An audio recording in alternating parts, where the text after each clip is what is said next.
할렐루야. 오늘 여러분들과 함께 주님이 찾으시는 그 한 사람, 이란 제목으로 함께 말씀을 나누고자 합니다.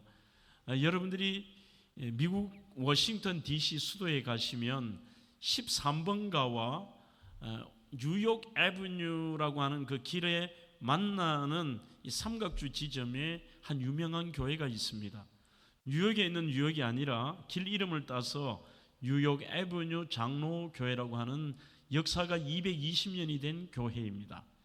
이 교회가 왜 유명하냐 하면 바로 백악관에서 4블록 떨어진 곳에 있는 장로교로서 많은 대통령들이 주일에 이곳에 예배를 드렸고, 특히 우리가 잘 아는 링컨 대통령은 대통령을 취임한 이래 그가 마지막 암살당하는 그때까지, 바로 전주일까지도 이 교회에서 매주일 예배를 드렸습니다.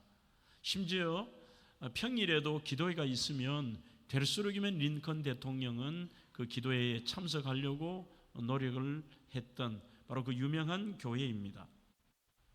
링컨은 대통령이 당선된 이후 매주일 출석을 하며 특히 이 교회 담임으로 있던 굴리 목사님과 영적인 교제를 나누고 피치 못하게 주일 예배를 드리지 못했을 때는 백악관으로 목사님을 초청해서 그곳에서 예배를 드리고 또 목사님께 상담도 하고 이러한 기도의 시간을 많이 가졌다고 합니다.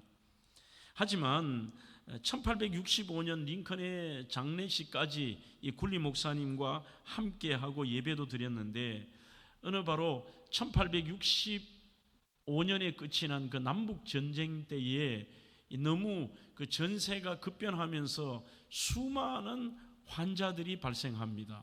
그런 부상병들 때문에 어쩔 수 없이 국가의 정책상으로 이제 그 행정부에서 큰 교회들마다 그 시설들을 하나의 병원으로 개조를 하고 이 전쟁이 끝날 때까지는 예배를 중단하고 다른 시설에서 흩어져서 예배를 드리는 것으로 정책을 내었습니다. 이 교회도 그것에 해당이 되어서 예배 후에 목사님이 광고를 하시는데 그 광고를 하는 것입니다. 당분간 교회에서 예배가 중단이 될 것입니다. 전쟁으로 사상자가 너무 많이 생겨 교회를 병원으로 개조할 수밖에 없습니다라고 얘기를 합니다. 광고를 들은 이 링컨 대통령이 크게 놀라면서 아마 밑에 그 행정부에서 한 정책들을 몰랐던 것 같습니다. 갑자기 얘기합니다. 굴리 목사님, 절대로 안 됩니다. 지금 이 나라가 위기에 처한 것은 사실입니다. 그러나 이런 때일수록 우리는 하나님께 더욱더 강렬하게 그 하나님께 매달리며 특별히 하나님께 예배를 드리고 기도할 교회가 필요합니다. 병원도 필요하지만 지금은 교회와 예배가 더 필요합니다. 더욱 하나님을 의지하고 섬겨야 합니다. 저는 교회를 병원으로 개조하는 조치에 저는 찬성할 수 없습니다라고 발언을 합니다. 그리고 돌아가셔서 이 행정부에 지침을 내리고 그 어떤 시설일지라도 교회가 예배하는 일에 방해가 되어서는 안 된다, 이렇게 하면서 그 모든 결정이 취소가 되고 결국 대통령의 특별 지시로 한 주도 예배가 중단되는 일은 없었다는 것입니다.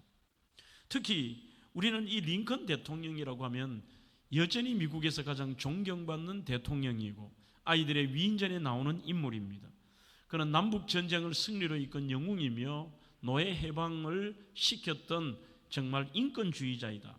탁월한 리더십과 불굴의 용기, 수많은 실패 가운데서도 좌절하지 않고 그 인생을 역전승의 은혜로 이끌었던 인물, 그에 대적했던 사람들조차도 포용했던 관용의 사람, 인격적 과마력으로 위대한 대통령의 그 평가가 부족함이 없을 겁니다.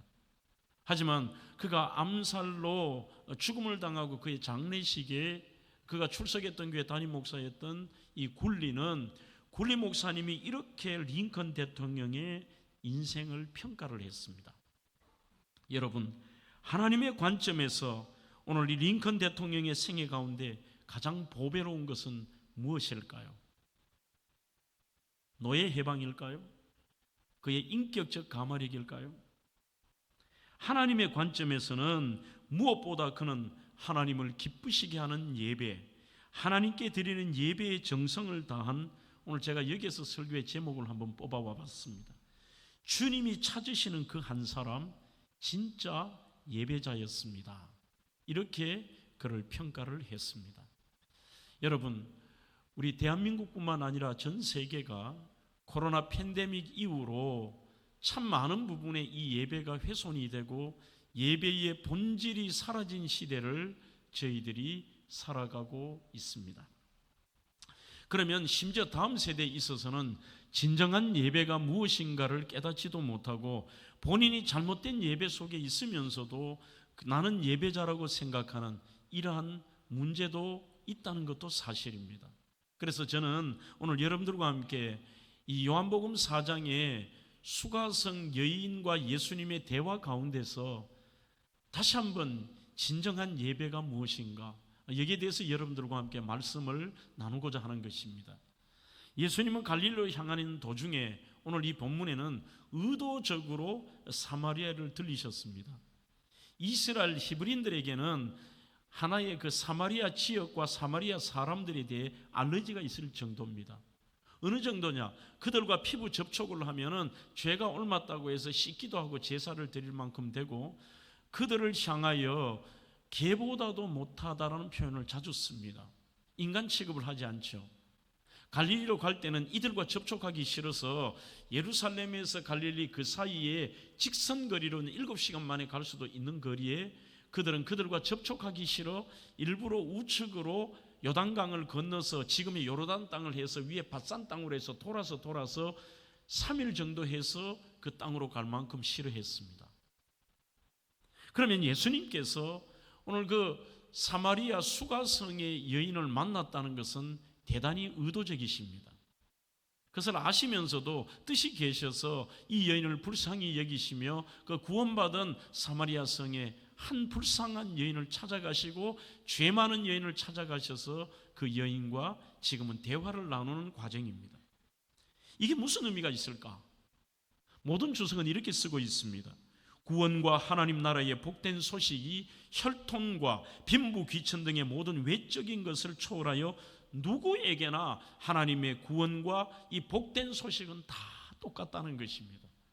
자기들은 우리는 구원받은 백성이야, 우리는 깨끗해, 나는 하나님의 선택받은 백성이라고 히브리인들이 얘기하지만 정말 그 구원의 주인공이시고 주인이신 구원을 결정하시는 하나님의 아들 예수 그리스도, 하나님께서는 뭐라고 얘기하시느냐? 너희들이나 그리고 사마리아인들이나 온 땅에 있는 이방인들도 다 동일하다는 것입니다. 자, 드디어 오늘 하나님께서 이제 이 예수 그리스도의 삶은 그 자체가 우리에게 교훈입니다. 사마리아의 수가성 근처에 있는 야곱의 우물에서 한 여인을 만납니다. 그 시간은 낮 12시입니다. 그 시간이 대단히 중요하다는 것은 이 여인의 삶이 어떤가를 알 수가 있습니다. 지금도 여러분들이 성지순례를 가시면 바로 그 수가성 여인이 예수님을 만났던 야곱의 우물이 그대로 보존이 되어 있고 그 위에 기념교회를 세워놓았죠. 이들이 얼마나 그게 애착을 가지느냐 하면 사진도 찍지 못하게 합니다. 어쨌든 그 사마리아 수가성 우물가에 여인이 물을 길러 낮 12시에 왔다는 것은 무언가 삶의 문제가 심각한 것입니다. 장렬하는 태양 속에 모든 중동 지역의 사람들은 여름 그것이 아니라 사계절 내내 낮에는 활동이 불가능합니다. 그들은 야행성처럼 워낙 더우니까 그 장렬하는 태양 때문에 밤에 시작하고 결혼식도 밤에 하고 모든 행사도 밤에 합니다. 늦게까지 활동을 하고 사람들을 만나고 아주 오전 늦게까지 잠을 잡니다. 물을 길러 갈 때는 주로 아낙네들이 밤에 갑니다. 낮에 갔다는 것은 아무도 보지 않는 그 시간에 피해서 갔다는 것으로 해석이 됩니다. 우리의 삶의 일거수일투족을 아시고 생각까지도 아시는 예수님께서 의도를 가지고 그곳에 가신 거죠. 이 여인에게 말씀하십니다. 물을 달라고 얘기합니다. 그래서 여인이 이상합니다. 내 앞에 있는 이분은 분명히 사마리아인이 아닌 것을 알고 있습니다. 이 동네 사람도 아닌 것을 알고 있습니다. 그런데 당신이 어떻게 해서 이 개 취급을 하는 사마리아 여인에게 물을 달라고 하느냐는 것입니다.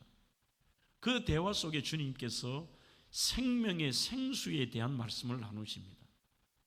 사람들은 누구나 다 갈급함과 그 갈증 속에 살아가는 것이 인생이다. 그러나 내가 주는 물을 마시는 자는 영원히 목마르지 아니한다.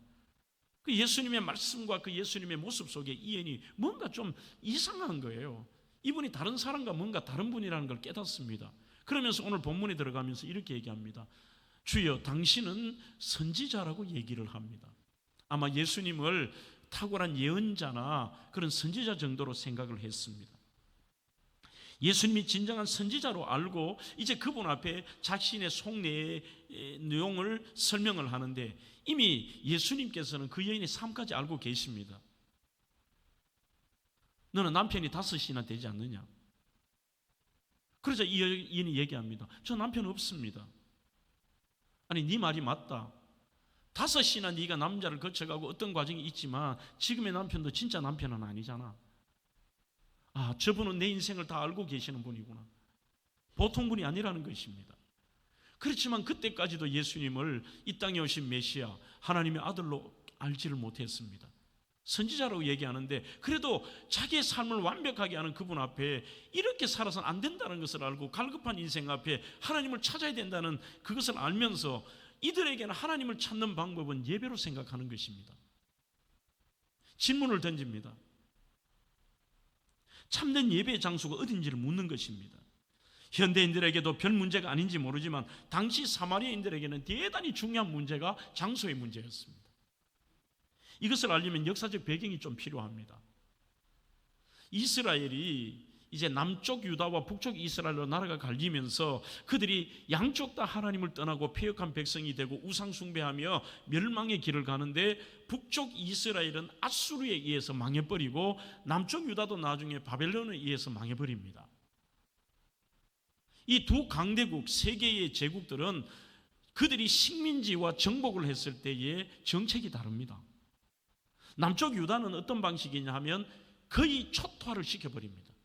성문을 불태워버리고 성을 불태워버리고 여자들을 완전히 거의 겁탈할 정도가 아니라 그 욕을 보이고 똑똑하다는 남자는 전부 자기 나라로 끌고 가버립니다. 노예를 삼고 우미나 정책뿐만이 아니라 친바벨론 사람을 만들어버리는 거죠. 반면 아수르는 어떻게 하느냐? 정책이 다릅니다. 자기 나라 사람들을 정복한 곳에 살게 하면서 피를 더럽혀버립니다. 완전히 혼혈을 만들면서 나라의 그 사람들을 그 나라 민족이 아니도록 피를 더럽혀버리는 게 이들의 정책이었습니다. 이제 드디어 고레스 칙령에 의해서 하나님의 약속대로 백성들이 다 이제 해방이 되어서 자기 나라로 돌아오니까 지금의 형편이 그것이 보이니까 이들에게 있어서는 제일 우리로 말하면 민족의 반역자처럼 자기들이 잘못한 게 아닙니다. 우리의 피를 더럽힌 인간들, 선택받은 백성의 자존심을 버리고 피를 더럽힌 인간이라 하면서 그들을 개보다 못한 취급하며 아예 사마리아인들과 단절하며 살았던 겁니다. 그렇지만 사마리아인들에게도 신앙은 있었습니다. 이들에게 있어서 예루살렘의 예배는 모든 히브리인들에게는 정해진 장소가 중요합니다. 그러니 1년에 최소한 흩어진 유대인들조차도 1년에 3번은 그들이 예루살렘이라는 장소에 와서 하나님께 예배를 드려야 되는 것입니다. 히브리인들은 그렇게 자기들은 유대인들은 예배를 드리지만 사마리아인들은 예배를 드려도 드리지를 못합니다. 원수가 되어버렸습니다. 갈 수도 없습니다. 이들이 찾아낸 방법이 신명기 27장에 근거를 해서 자기들의 그 사마리아와 세겜의 근처에 산이 2개가 있습니다. 하나는 그리심산이고 하나는 에발산이라는 산이 있습니다. 여기 보시면은 하나님께서 그리심산은 축복을 하고 에발산은 저주를 합니다. 희한하게도 지금도 가보면 그리심산에는 이렇게 나무도 많고 좀 우거진 게 있는데 에발산은 민둥산이에요. 이런 상황 속에 그들이 그리심산이 축복의 하나님이 말씀하신 축복의 산이라고 거기에 성전을 짓습니다. 하나님의 뜻은 여기 있다라고 백성들에게 강론을 하면서 거기에서 사마리아인들은 예배를 드리는 것입니다. 우리 잠깐 한번 그림을 볼까요? 사진과요. 이것은 당시의 예루살렘 성전을 모형으로 복원을 해놓은 것이죠. 이곳에 와서 예배를 드려야 예배라는 겁니다. 지금 이것은 그리심산 위에 있는 바로 사마리아인들이 만든 성전의 남은 유적입니다. 그 장소의 유적이니까 서로가 이게 팽팽하게 예배는 예루살렘에서 드리지 않으면 이거 예배 아니야. 예배는 하나님이 축복하신 그리심산이 거룩한 산이야. 이게 맞아. 여인이 예수님을 만나니까 이것이 마음에 걸리는 것입니다. 내가 정말 믿음 생활하며 하나님 기뻐하시는 예배를 드려야 되는데 다르다는 겁니다. 당신들은 예루살렘에 드리라 그러고 우리 사마리아인들은 그리심산에 드리라고 하는데 어떤 게 맞습니까? 라고 예수님께 묻습니다. 그게 20절입니다. 우리 조상들은 이 산에서 예배하였는데 당신들의 말은 예배할 곳이 예루살렘에 있다 하더이다. 이렇게 말하고 있습니다. 결국 이 여인이 예수님을 만나 은혜 받아서 이제는 진짜 하나님이 찾으시는 예배자로 살고 싶은데 도대체 어디가 장소가 중요하다는데 어디서 예배하느냐? 당신들의 말이 맞다고 하면 우리는 못 가지 않습니까? 그러면 우리가 드리는 사마리아가 맞습니까? 라고 그렇게 얘기를 합니다. 오늘 저는 여러분들과 함께 이 예배에 대한 말씀을 나누면서 가장 먼저 주님은 예배의 장소와 방법이 중요한 게 아니고 진정한 예배 자체가 중요하다는 말씀을 오늘 본문에서 하고 계십니다. 그게 21절입니다. 예수께서 이르시되 여자여 내 말을 믿어라. 이 산에서도 말고 예루살렘에서도 말고 너희가 아버지께 예배할 때가 이르리라고 말씀합니다. 그러니 너희들은 이 장소를 강조하고 그리심산이라고 하고 유대인들은 예루살렘이라고 하는데 예배를 받아야 될 주체인 내가 말한다. 이거 아니다. 진짜 아버지께 예배할 때가 오는데 그 예배 자체가 중요하다는 것입니다. 여러분, 예배는 어떤 특정한 장소에 참석하는 것이 예배가 아닙니다. 예수 그리스도를 통하여 하나님과 예배자가 만나서 주인 되신 하나님께 최고의 가치를 올려드리는 게 그게 예배예요. 예배의 이런 어떤 형태의 건물 안에 들어오는 그 형태의 건물 안에 장소의 한정적인 장소, 그것만이 중요한 것은 아니라는 것입니다. 이것을 역으로 얘기한다면 하나님께 예배를 위해서 만든 이 예배당에서 예배를 드릴지라도 그 예배 자체가 예배답지 못하다면 이것은 수천 번을 드려도 하나님이 그 예배를 받지 않으십니다. 에베소서 1장 12절을 우리가 그리스도 안에서 전부터 바라던 그의 영광의 찬송이 되게 하려고 우리를 창조하셨다. 즉 하나님이 우리의 찬양을 받으시고 우리의 예배를 받기 위해서 우리를 만드셨는데 우리는 평생을 예배를 드렸다고 생각하지만 하나님께서 받지 않는 예배라면 이거는 심각한 문제 아닐까요?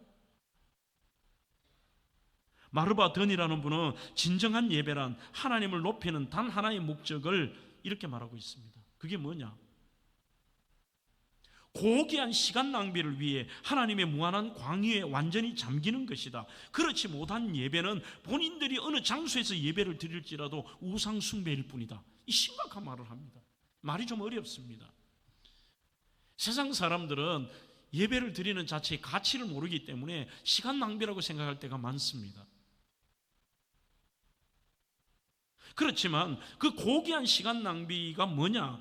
하나님의 그 무한한 그 광활하시고 위대하시고 높으신 그 하나님 앞에 우리가 완전히 잠겨서 그분께 예배하는 것, 장소의 의미보다 그게 중요하다는 것입니다. 유대인과 사마리아인들은 장소에 목숨을 걸었습니다. 그렇기 때문에 흩어져 디아스포라에 살기가 아무리 어려워도 최소한 1년에 3번은 그들이 예루살렘으로 와야 됩니다. 장소가 중요하니까요. 고귀한 예배. 오늘 저는 이 설교를 준비하면서 마지막 마칠 때까지 많은 설교에 대한 정의를 구절로 한번 표현하려고 합니다. 도대체 예배가 뭐냐? 우리가 생각하는 의식적이고 우리는 그 바리새인들이라든지 유대인들만 얘기하지만 지금 살아가는 1세기의 현대인들조차도 그 예배의 본질과 예배가 뭔가를 모르면서 예배를 드리는 이 안타까움이 있다는 것입니다. 특히 그 목회 데이터 연구소의 지용길 박사 얘기를 보면 우리의 이 인류 역사상 BC와 AD 예수님의 탄생 이후와 전후가 상상할 수 없는 이 중요한 변환점이 되었다면 인간의 삶의 방식과 신앙조차도 완전히 바꾸어버린 그것이 바로 코로나 팬데믹이래요. 공감을 합니다. 그 코로나 팬데믹 이후로 일반 성도들 가운데서도 예배의 인식과 예배에 대한 그 생각들이 얼마나 많이 바뀐지 모릅니다. 그래서 이분은 지금 현대인들 가운데 젊은이들은 하이브리드 처치에 대해서 익숙하다는 것입니다. 그 예배에 대해서. 하이브리드라는 것은 차량에 많이 얘기하죠. 전기로도 가고 필요한 것에 따라서 이 기름으로도 가듯이 그러한 것이 사람들의 인식 속에도 하나의 그 예배는 보는 것으로 전락을 시켜버렸다는 겁니다. 자기가 선택할 수 있는 편에 따라서 올 수 있으면은 우리가 예배당에 가서 이러한 모임으로서 예배를 드릴 수 있지만 내가 선택할 수 있는 거죠. 편에 따라서 바쁘고 그러면은 우리가 환자라든지 병원에 입원해 계신 분들, 정말 요양병원에 계신 분들, 이런 분들에게는 정말 유익한 방법이죠. 오시고 싶지만 오실 수 없는 방법에 그것이 잘못된 것이 아닙니다. 그러나 우리 삶의 자체가 나의 드림과 헌신이 없는, 거기에 대해서 내 편에 따라서 선택하면서 하는 이 하이브리드 처치가 지금 젊은이들에게 팽배되어 있다는 것입니다. 그것이 잘못되어 있다는 겁니다. 예배는 여러분들 보는 게 아닙니다. 예배는 가장 가치 있는 것을 하나님께 나의 헌신으로 드리는 것입니다. 오늘 우리가 드렸던 찬양처럼 나의 시간 드리니 주여 받아주소서.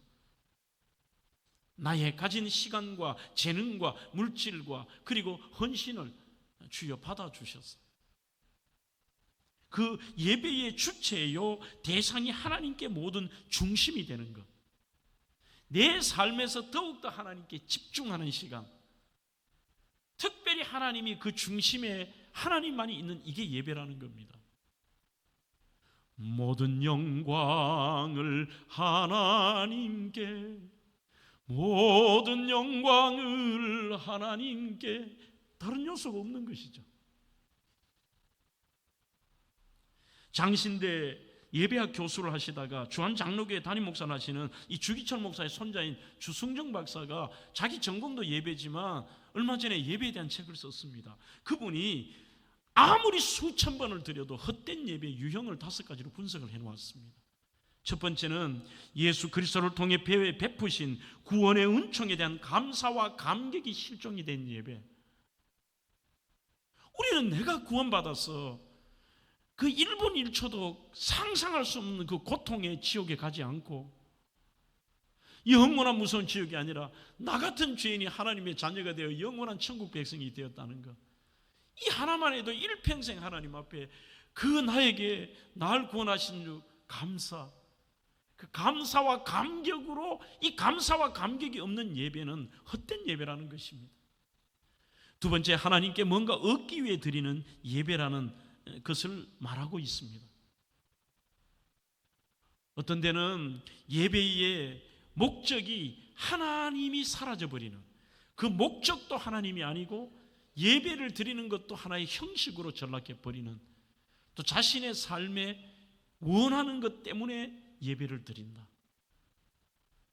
이민교회가 전부가 그렇지는 않습니다만 많은 이민교회들 가운데서 그들이, 심지어 유학생들은 한국이 그리우니까 한국 음식을 먹을 수 있는 데는 이민교회밖에 없어요. 사람들이 파틀럭이라고 음식을 하나씩 가지고 와서 먹으니까 한국 음식 먹으려고 자기 종교와 상관없이 교회에 나와요. 어떤 분들은 한국인들이 그리워 교제하려고 나오는 분들도 있고, 어떤 분들은 이민사회에서 살아남으려고 하나의 자기 돈벌이를 하고 사람들 관계를 맺으려고 오는 분들도 있고요. 그러니까 그분들은 예배가 들어오지를 않아요. 하나님이 보이질 않습니다. 심지어 청년들 가운데 지난번 이 얘기를 해도 될 것 같아요. 사랑교육에 제가 대학부 수련회를 살간 하면서 목사님이 전화가 와서 장 목사님 이번에 좀 해달래요. 그러면서 선택을 하래요. 꼭 꼭 이번에 좀 해주면 좋겠고, 대학부를 하시든지 청년부를 하시든지는 선택을 하래요. 제가 가만 듣고 있었죠. 처음에는 못한다고 하다 나중에 허락을 하니까 선택을 해달라. 그러면서 그 교회를 섬기는 분이 이런 얘기를 한다면 그거 심각한 거 아니에요? 목사님, 그런데 모이는 숫자는 대학부 수련회는 한 1800명 정도 모이고 청년부 수련회는 600명 정도가 파주에서 모인대요. 그렇게 모이는데 우리 교회는 대학부 아이들이 더 신앙이 좋습니다. 그래요. 말씀을 받는 태도도 그 좋대요. 왜 그러냐 물으니까, 아니 나이가 많은 청년들이 안 나왔습니까? 물으니까 이렇게 말합니다.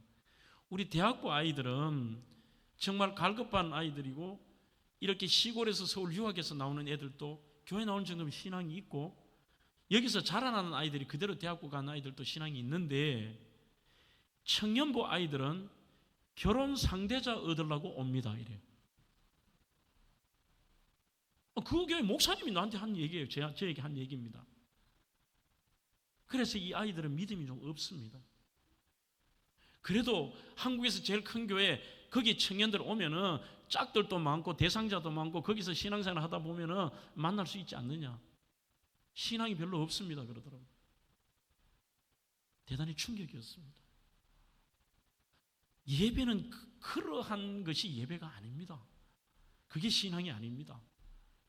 신앙은 어떤 모습이든지 그 주체가, 대상과 내용이 하나님께 집중이 되어 있는 것입니다. 세 번째, 잘못된 동기로 드리는 예배입니다. 이것은 예배의 행위만 있을 뿐 마음은 하나님께로부터 멀리 떠나 있는 것입니다. 몸만 앉아 있는 것이죠. 네 번째는 두 마음으로 드리는 예배입니다. 이사야 29장 13절에 나와 있습니다. 주께서 이르시되 이 백성이 입으로는 나를 가까이하며 입술로는 나를 공경하나 그들의 마음은 내게서 멀리 떠났나니 그들이 나를 경외하면 사람의 계명으로 가르침을 받았을 뿐이라고 말하고 있습니다.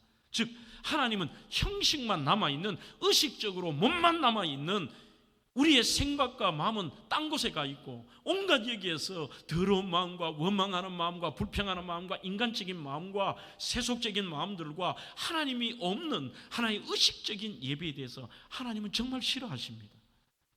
성경의 곳곳에서 그 얘기를 해도 사람들은 깨닫지를 못합니다. 아모스 5장과 호세아 6장에도 나와 있습니다. 이러한 것은 의미 없는 몸집에 불과하는 것입니다. 우리의 그 몸짓 하나에 나 예배 드렸어, 평생을 예배 드려도 하나님이 받지 않는 예배라면요. 다섯째는 회개함이 없이 다친 마음으로 드리는 예배라고 주승중 목사는 이렇게 정의하고 있습니다.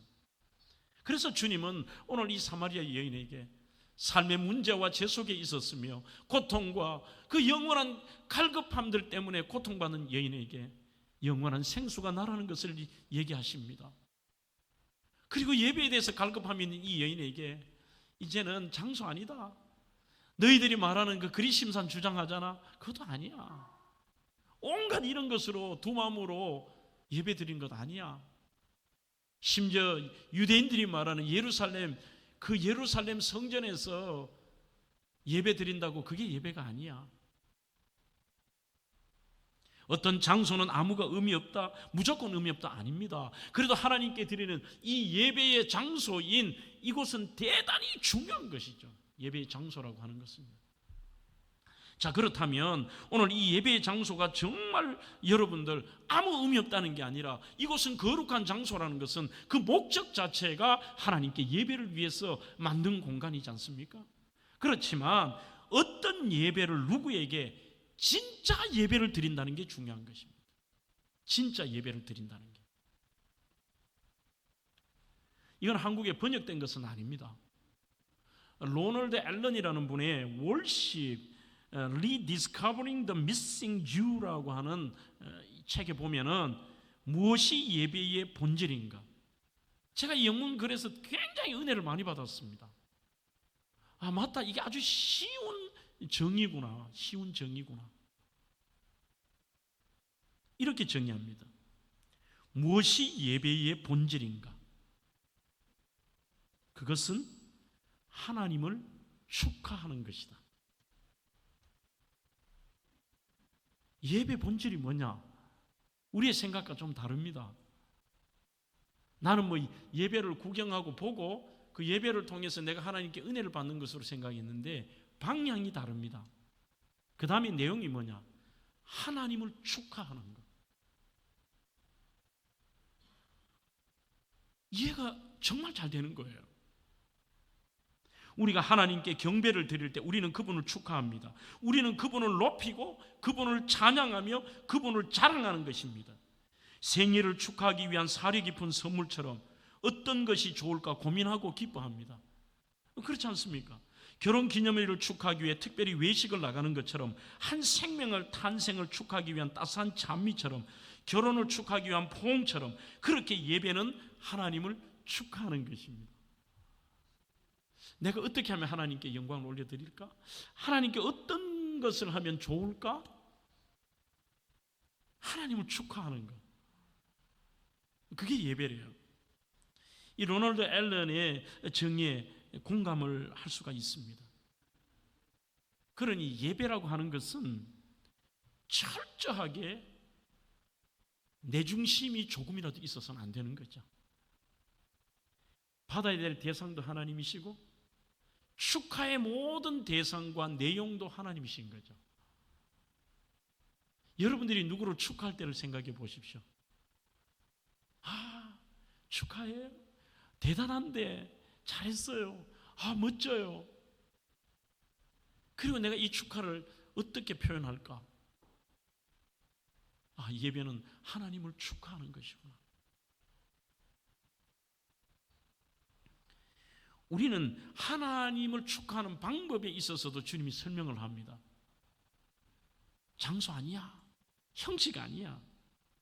영과 진리로 예배하는 사람들은 하나님이 마땅히 받으셔야 될 그 가치성을 하나님께 드린다는 것을 오늘 설명을 합니다. 언젠간 이런 게 아니라 진짜 예배를 드릴 날이 있을 거고 그것을 너희들이 알 날이 있을 거다. 지금까지 너희들이 했던 게 이게 예배가 아니라는 것입니다. 하나님은 영이시니 예배하는 자가 영과 진리로 예배해야 돼. 그게 진짜 예배야. 그래서 우리 교회는 전국에서 안 하는 예배를 드릴 때 꼭 우리 성도들과 함께 그 고백을 하는 것입니다. 하나님은 영이시니 예배하는 자가 영과 진리로 예배할지니라. 그래서 다행히 요즘 이러한 내용들이 많은 부분에 이제 한국교회가 저희 교회가 하는 것들을 또 하기도 합니다. 사랑하는 성도 여러분, 저의 은사였던 엘머 타운즈 박사의 이 참으로 바른 교회라는 책에 보면은 여기에서 엘머 타운즈가 자기의 고백을 해요. 이분에게 제가 한 학기 교회론을 배우면서 교회 성장학을 배우면서 이 강의를 직접 듣기도 했습니다. 매트 프라이라고 하는 자기의 제자가 있는데 이 제자가 토마스 로드 베프티스트 교회라고 하는 큰 교회 부목사님으로 계시다가 개척을 하셨어요. 나중에 선생님 저희 교회 한번 와보시죠 하고 가보니까 이게 예배가 아닌 거예요. 7인조 찬양 밴드가 있는데 예배를 드리기 전에 먼저 찬양 콘서트를 하는 거죠. 교회에서 복장도 굉장히 편안하게 하고 심지어 목사님도 이렇게 정장을 하지도 않고 대단히 편안한 가운데서 한 30분 이상을 찬양 콘서트를 하고 그 다음에 예배를 드리는 것입니다. 이거는 아니라고 생각을 하고 엘머 타운즈가 충격을 받으면서 아무 소리를 하지 않고 나와서 수년 뒤에 그 교회를 다시 갔습니다. 다시 갔을 때 그 교회가 모이는 회집 인원이 3,500명. 숫자가 중요한 게 아니고 수만 평의 큰 대지의 교회를 건축을 하고 믿음 생활을 역동적으로 하는데 이 사건 때문에 엘머 타운즈의 생각이 바뀌었다는 거예요. 제가 그 책의 내용을 그대로 한번 읽어보겠습니다. 예배의 핵심은 언제나 같을 것이다.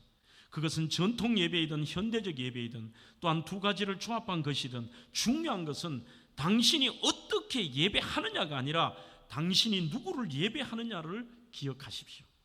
예배는 당신에 관한 것이 아니라 하나님에 관한 것입니다. 많은 교회들이 예배를 합니다. 그렇다고 해서 모든 교회가 영적 능력을 지니고 있는 것은 아닙니다. 심지어 어떤 교회는 예배가 죽어 있습니다. 그것은 모든 예배가 참된 성경적 예배인 것은 아니기 때문입니다. 이것은 성경이 하나님이 자신들의 예배 대상이 아니기 때문입니다. 이렇게 쓰고 있습니다. 여러분, 예배의 형식이라는 것은 또한 신앙생활의 모습도 다양합니다. 지금 여러분들이 교단에 따라서도 얼마나 많이 다른지요. 여러 가지의 예배 형식을 보면 복음 전도 교회도 있습니다. 이것은 구도자 예배라 그래서 윌로 크릭 교회처럼 무조건 초점이 새 가족에게 맞춰져 있습니다. 이들이 와서 어색함이 느껴지지 않도록. 두 번째는 The Bible Expositional Church라고 하는 성경 강해적인 교회가 있습니다. 이번에 우리 청년들과 이곳에서 주일 예배를 드린 바로 그레이스 채플이 거기에 해당이 됩니다. 우리 교회도 훨씬 더 1시간 30분에서 1시간 40분 전통적인 예배를 드리고 찬송가를 부르고 뒤에 찬양대가 있고, 어찌 보면 젊은이들에게는 대단히 딱딱하게 느껴질 수 있지만 희한하게도 이 교회가 청년들이 더 많습니다. 하지만 성경 강해에 초점이 있습니다. 저희 교회가 굳이 따진다면 그 스타일이나 내용들이 여기에 조금 가까운 것 같습니다. 세 번째는 The Renewal Church라고 해서 갱신교회가 있습니다.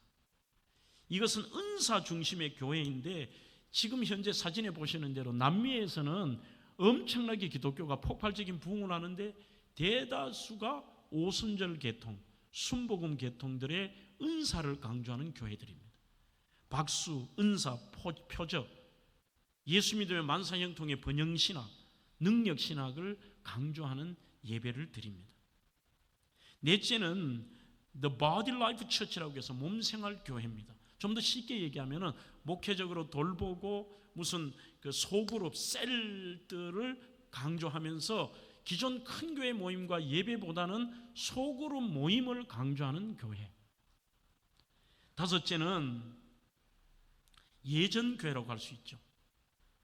그 내용과 전체 예배의 의미보다는 조부모들이 불렀던 찬송을 그대로 부르고 교회를 성소의 개념으로 가지고 있고 강단의 그 권위를 강조하고 절대로 인간의 감정을 빼야 된다고 하는, 감정을 위해 예배를 하지 않는 그런 뭐 영국 성공회나 이런 계통의 예배도 있습니다. 마지막은 회중교회의 예배도 있습니다. 이것은 The Congregational Church of the People이라고 하는데 철저하게 사람들을 위한 사람들의 교회. 지금 사진으로 보시는 것이 미국에서 가장 큰 바로 조엘 오스틴 목사의 교회입니다. 여기는 그분의 책처럼 긍정의 힘, 잘 먹고 잘 사는 법, 형통의 방법, 이런 것들을 강조하며 그 속에 예수의 복음이 없습니다. 하지만 미국에서 제일 많이 모입니다. 저는 문제가 심각하다고 생각합니다. 교회가 은사도 있습니다. 교육도 있습니다. 그 안에 예식도 있습니다. 오늘 각종 봉사도 있습니다. 소그룹도 있습니다. 그러나 어떤 형태의 예배를 드리든지 그 중심이 하나님이 되지 않는다면 그것은 예배가 아닙니다. 엘머 타운주는 계속해서 얘기합니다. 예배는 역사를 메우고 각 시대마다 다르게 표현되지만 예배자들과 그들의 하나님과의 관계는 변함없이 같습니다. 예배는 문화적 장애물과 계층의 장애물을 뛰어넘어야 됩니다. 그래도 모든 교회 안에서 우리는 다른 종족, 다른 언어, 다른 자신들의 방식으로 예배를 드립니다. 그런데 오늘 여기서 예배의 정의가 하나 더 나옵니다. 그들의 예배는 외형적과 방법은 다르지만 예배의 목적은 하나님을 크게 하는 것입니다. 이렇게 설명하는 거예요. 예배가 뭐예요, 여러분? 하나님을 크게 하는 것입니다. 마지막으로 주님은 예배의 장소, 형식이 중요한 게 아니라 예배 드리는 예배의 본질이 중요할 뿐만 아니라 예배 드리는 예배자 자신도 중요하다는 것입니다. 23절과 24절입니다. 아버지께 참되게 예배하는 자들은 영과 진리로 예배할 때가 오나니 곧 이때라. 아버지께서는 자기에게 이렇게 예배하는 자들을 찾으시느니라. 하나님은 영이시니 예배하는 자가 영과 진리로 예배할지라고 얘기합니다. 그러자 이 여인이 뭔가 이상한 거예요. 이제 깨달은 겁니다. 그래서 묻습니다. 우리가 예배해야 되고 우리가 기다리던 정말 그 메시아 누구시냐고요. 그러자 주님이 명쾌하게 말씀하십니다. 내가 바로 그다. 이게 오늘 본문입니다. 영으로라는 것은 read my spirit입니다. 성령님이 우리 심령에 찾아오시는 것입니다. 그래서 나의 마음으로, 나의 의지와 나의 경험과 나의 방법과 내 지금의 기분으로 예배를 드리는 게 아니라, 오늘 한국교회는 자기 기분 따라 예배가 파괴가 되잖아요. 예배를 포기해버리지 않습니까? 예배는 우리의 선택이 아닙니다. 예배는 영으로 예배를 드리고 알레테이아 진리, 진실된 것으로 예배를 드리는 것입니다. 우리의 마음의 진실, 우리의 태도의 진실들. 공적 예배는 이런 예배자를 찾으시면서 주님은 삶 속에 진정한 예배자로서의 합당한 삶을 사는 사람. 그러니 단순한 우리 주일의 이 한 시간의 예배도 중요하지만 내가 그 예배를 드리는 그 한 사람으로서 평상시에 일주일 내 삶의 현장에서 내가 어떻게 사느냐, 내가 예배자로 사느냐, 그게 어찌 보면 더 중요할지도 모르겠습니다. 그런 사람은 당연히 하나님께 온전한 예배를 드리고 감격으로 예배를 드리겠죠. 여인에게 주님이 말씀합니다. 너 남편을 불러오라는 것입니다. 나는 남편이 없다는 것입니다. 17절과 18절에 여인의 남편 5이 있었음을 알고 계십니다. 자기를 진짜 아는 분을 만납니다. 그리고 신앙 고백을 하고 이제 예배의 갈망이 됩니다. 삶의 예배자가 되거라. 이제는 그렇게 살지 말거라. 그렇게 말씀하고 있습니다. 존 메가더의 예배라는 책에 보면은 예배는 한 장소나 시간 또는 우리의 삶의 한 부분으로 고립되거나 밀려나서는 안 된다. 그 말은 일주일 내내 나는 예배자가 아닙니다. 그런데 그 한 시간 만에 예배가 고립되어서는 안 된다는 것입니다. 이기적이고 육적인 삶을 살면서 말로만 하나님께 감사하고 찬양할 수는 없다. 그러한 것은 왜곡된 것이다. 진정한 예배의 행위는 끊임없이 예배하는 삶에서 흘러나오는 것이다. 우리가 일주일간 그렇게 예배자로서의 합당한 삶들을 살다가 보니 내 예배가 온전한 예배가 되는 것입니다. 말씀을 맺겠습니다. 오늘 마지막 예배의 정의는 이 방금 말씀을 드린 존 맥카터 목사의 책에서 이렇게 말합니다. 예배한다는 것은 사랑한다는 것이다. 예배는 대상이 있습니다. 하나님이십니다. 어떤 대상을 예배한다는 것은 그 대상을 사랑한다는 뜻입니다. 베드로전서 1장 8절에도 예수를 너희가 보지 못하였으나 사랑한다고 되어 있습니다. 그게 신앙이고 그게 예배입니다. 오늘 어떤 경우에도 내 구주 예수를 더욱 사랑, 그 사랑의 고백이 예배입니다. 이 찬양의 마지막 가사가 그렇습니다. 이 세상 떠날 때 찬양하고 숨질 때 하는 말 이것일세. 내 구주 예수를 더욱 사랑. 그것이 바로 예배이고, 오늘 또 여러분들은 주님을 사랑한다고 이 자리에 앉아 계신 것입니다.